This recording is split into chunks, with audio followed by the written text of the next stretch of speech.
او جوړ خوشاله اوسئ.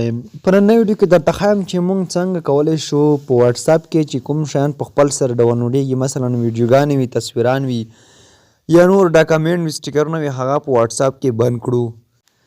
دا چې ډېری دوستانو همدغه غوښتنه کوله، ویلې موږ چې کله ډیټا خلاصه کړو د خپل موبایل په واتساپ کې چې کوم شیان موږ ته راغلي وي ګروپونو کې یا چا رالیکلي وي هغه په خپله ډاونلوډېږي. مثلا وړې ویډیوګانې وي، شارټ ویډیوګانې وي یا د ټیک ټاک لپاره یا نورې تصویران وي، څوک سټیکر یې راولېږي په خپل سر ډاونلوډېږي چې زموږ د موبایل حافظه هم نیسي، ډکوي ژر، او د دې ترڅنګ زموږ امبیان هم زیاتې مصرفېږي. کله چې تاسو ډیټا خلاصه کوئ، تاسو به لیدلي وي چې ډیټا خلاصه کوئ چې 2 منټه تاسو ډیټا خلاصه وي، ډایرکټ په اتومات ډول د تاسو څخه 100 MB هم کټ کېږي، یعنې د تاسو MB چې دی هغه ډېر زیات مصرفېږي او 200-300 MB زیات مصرفېږي.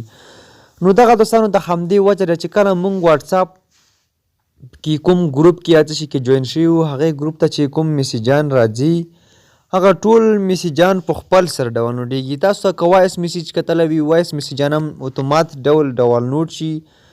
داسې میسیجان چې تاسو غواړئ ضرورت په وخت کې کار ترې واخلئ هغه تاسو په خپله کولی شئ ډاونلوډ کړئ او کوم تصویران خرڅ چې وي. نو دوستانو همدغه ویډیو مې د همدې په بار تاسو لپاره جوړه کړې دی. نو تاسو څخه هیله کوم چې ویډیو هم در سره لایک کړئ او چینل هم در سره سبسکرایب کړئ. دوستانو ویډیو ډیره نه اوږدوم، راځم تاسو ته طریقه ښایم. د دې لپاره تاسو واتساپ را خلاص کړئ. که تاسو بزنس واتساپ لرئ او که د بل واتساپ هر یو چې لرئ دغه تاسو را خلاص کړئ. بیا به راشئ پورته 3 خطونه په دغه باندې مو تاسو بیا کلیک ورته واخلئ. دوستانو کله مو چې په دې باندې کلیک ورته وایسته دلته موږ ته یو بل آپشن راکوي چې د سیټینګ دی. دغه سیټینګ آپشن دوستانو تاسو وینئ، تاسو په همدغه سیټینګ آپشن باندې کلیک واخلئ.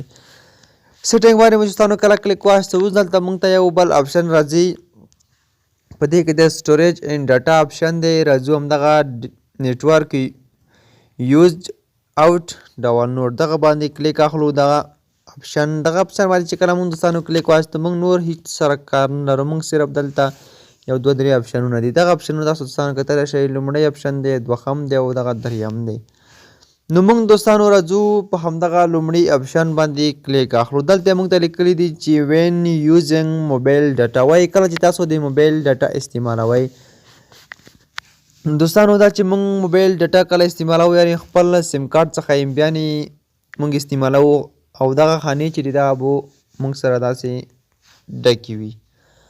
داسې دوستانو دغه ټولې خانې به له موږ سره ډکې وي. که چېرته دغه خانې تاسو سره داسې ډکې وي، تاسو موبایل کې چې کوم واتساپ جوړ دی، کوم ګروپانو کې جوین شوي یې، تاسو ته څوک په ګروپانو کې یا شخصي کې کومه ویډیو راولېږي، تصویر، سټیکر، وایس میسیج یا نور ډاکومنټ کې څه وي یا نور میسیجونه وي، هغه به تاسو موبایل ته په خپل سر ډاونلوډېږي او د تاسو موبایل حافظه چې دی هغه به هم ژر ډکېږي او امبیانې به هم د تاسو زر مصرفېږي او ډېرې به مصرفېږي.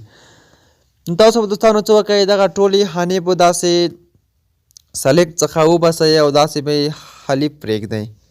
دغه کار هم دوستانو وشو. راځو دوهم دی وین کنیکټډ آن وای فای. وایي تاسو چې کله وای فای سره کنیکټ شئ، که د تاسو خانې دا ډول ټیک مار وي نو تاسو به بیا څه کوئ، د تاسو موبایل ته به په خپل سر ویډیوګانې، تصویران هر څه ډاونلوډېږي چې تاسو ته واتساپ کې چا رالیږلي دي یا ګروپانو کې دي. که تاسو دغه خانې داسې ټیک مار څخه وباسئ او اوکې باندې کلیک واخلئ، بیا به هېڅ کله هم په خپل سر باندې نه ډاونلوډېږي. دوستانو دا دغه لاندې دریم چې دغه وین رومینګ دی، یعنې دغه چې دغه دوم کوم اهمیت هم نه لري، دا په خپله هم داسې خالي پاتې وي، دې سره هم کار مه لرئ، دغه هم پرېږدوئ. موږ تاسو کار چې دی هغه لومړی آپشن سره ډېر زیات و چې دغه خانې موږ تاسو باید له ټیک مار څخه لرې کړو، ځکه چې موږ هر وخت موبایل ډیټا خلاصوي.